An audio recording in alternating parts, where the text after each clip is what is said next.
Hola, ¿qué tal amigos? El día de hoy vamos a ver algunas estrategias que podemos utilizar para abordar el duelo por la muerte de algún ser querido. Para ello es necesario que conozcas que puedes pasar por 5 etapas, pero mucho ojo, no quiere decir que las tienes que experimentar todas ni tampoco las tienes que sentir en el orden en que te las voy a decir. Lo importante aquí es que reconozcas cuáles son esas emociones que estás sintiendo y puedas sobrellevarlas a través de estrategias como las que te voy a enlistar a continuación, pero recuerda que si no puedes manejar esas emociones, también puedes consultar a profesionales de la salud mental. La etapa de la negación. Esta etapa va a consistir en no querer aceptar la realidad de que la persona que amabas ya no se encuentra en este mundo. Algunas personas pueden llegar a sentir incluso que esto es un sueño y que en algún momento van a despertar y va a estar ahí ese ser amado. Para afrontar la etapa de la negación podemos utilizar alguna de estas estrategias. El realizar un funeral o un ritual de despedida puede hacer que visualices que esa persona ya no está contigo. También te puede ayudar a despedirte. No necesitas un cuerpo presente para realizar este tipo de ceremonias. Simplemente dedica una parte de tu tiempo para decir adiós y cerrar los ciclos que pudieron haber quedado abiertos. Siguiente estrategia. No conserves mucho tiempo su habitación ni sus cosas intactas. Entiendo que quieras dejar por un tiempo su habitación y sus pertenencias sin tocar, y esto es totalmente válido, pero por favor que no sea por más de 2 años. Esto solamente va a dificultar que superes tu proceso de duelo. Evita negar tu dolor. Y con esto me refiero a que no hagas cortocircuito con tus emociones a través de alguna droga, el alcohol o algún mal hábito que simplemente te desconecte del entorno. Esas sustancias van a hacer ponerte en un bucle temporal y cuando se bajen los efectos vas a volver a sentir esa tristeza o dolor. Tampoco es recomendable que te quieras marchar y cerrar comunicación con todas las personas que te recordaban a ese ser querido. Pensar que el marchar te va a hacer que olvides toda esa pena de un día para otro simplemente es una falsa solución a las emociones que estás sintiendo. Puedes intentar hacerte preguntas. ¿Cómo ocurrió? ¿Dónde ocurrió? ¿Qué estabas haciendo cuando te enteraste de su muerte? ¿Cómo fue el funeral? Son algunas preguntas que te van a hacer reflexionar sobre ese sentido de pérdida y que te des cuenta que ya no está contigo ese ser querido. La etapa de la ira. En esta etapa es cuando surge el enojo, la ira o la frustración por decir ¿por qué a él o ella?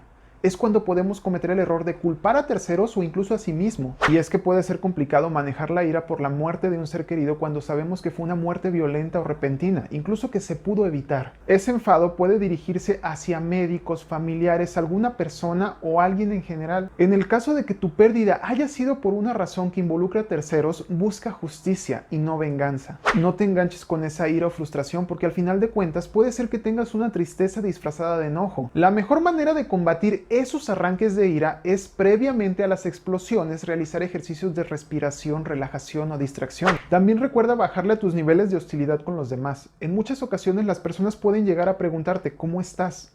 Aunque es obvio que estás mal, ellos no lo hacen con la intención de dañarte o abrir la herida. Piensan que no nos dan una caja de herramientas o un listado de condolencias necesarias para cuando una persona pierde algún familiar o ser querido. Así que lo más recomendable es que tú marques la pauta sobre qué es lo que quieres hablar y qué definitivamente no quieres mencionar. Ten la confianza de decírselos, pero inténtalo desde una manera asertiva. Otra manifestación de la ira que debemos evitar es el descalificar o minimizar a la persona que falleció. Y con esto me refiero a hacer comentarios como qué bueno que se murió. A final de cuentas nadie lo quería, nadie lo va a recordar como buena persona. Esos pueden ser comentarios que van a estar manchados de rencor y no tiene caso que te desgastes con ese sentimiento. La siguiente etapa es la de la negociación y como su nombre lo dice, consiste en negociar la pérdida que acabas de tener con tal de volver a como era antes tu realidad.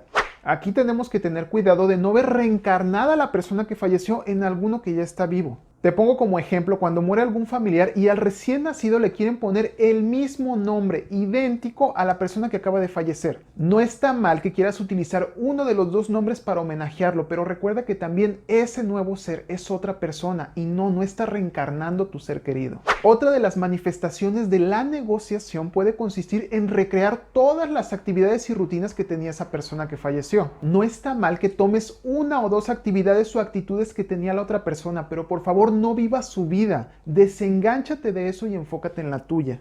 Tampoco te dejes estafar por aquellos que dicen ser esoteristas y solamente quieren cobrarte una gran cantidad de dinero para tener un contacto del más allá con tu familiar que se acaba de ir. La etapa de la depresión. Esta es la etapa que principalmente sentimos muchas personas cuando muere algún familiar o ser querido. Tristeza, llanto, no tener hambre, dolores de cabeza, querer estar dormido todo el día, pérdida del sentido de tu vida son algunas de las manifestaciones de la depresión. Sí llega a ser necesario que aprendas a sentir ese dolor porque a final de cuentas los sedantes no van a estar ahí para toda la vida. Es normal que los primeros días no quieras levantarte, tengas poca hambre o simplemente no quieras saber nada de nadie. Lo vas a ir superando paso a paso con ayuda. En esta etapa, el único consejo o tip que te puedo dar para afrontar la depresión es que si sientes que esas emociones te sobrepasan o que se elevan demasiado, por favor, consulta a profesionales de la salud mental que te puedan ayudar. Por último, la etapa de la aceptación. En esta etapa ya eres consciente de lo que sucedió, ya no estás tan enganchado a que las cosas sean iguales a como eran antes. El último consejo que te puedo dar en esta etapa es reflexionar sobre si tienes una aceptación intelectual o una aceptación emocional. Con esto me refiero a que las personas pueden llegar a decir que sí, están conscientes de que ya no está aquí ese ser querido, que falleció, que no va a regresar mañana, pero que hay con su aceptación emocional, se permitieron sentir ese dolor, despedirse, aceptar la pérdida o interiorizar el dolor que tenían. Aceptar no implica decir que se fue y ya, requiere hacer contacto con todas esas emociones y sentimientos que despertó la partida de ese ser querido. Y para terminar, como te dije al inicio, no es necesario que pases estas etapas como te las dije, ni tampoco que las sientas todas. Puede haber personas que en ningún momento experimentaron la ira, otras que solamente experimentaron la depresión. No tiene que ser a fuerzas una regla, pero el promedio que llegan a establecer los manuales sobre los procesos de duelo llegan a ser desde 6 meses hasta 2 años, dependiendo de la cercanía y apego que tenías hacia esa persona. Es normal sentir tristeza, melancolía y dolor. ¿Te va a doler? Sí, pero poco a poco lo vas a ir superando y si no puedes, busca ayuda. Esto ha sido todo por hoy, amigos. No olviden suscribirse y activar las notificaciones y también pónganme un mensaje sobre qué les gustaría que habláramos.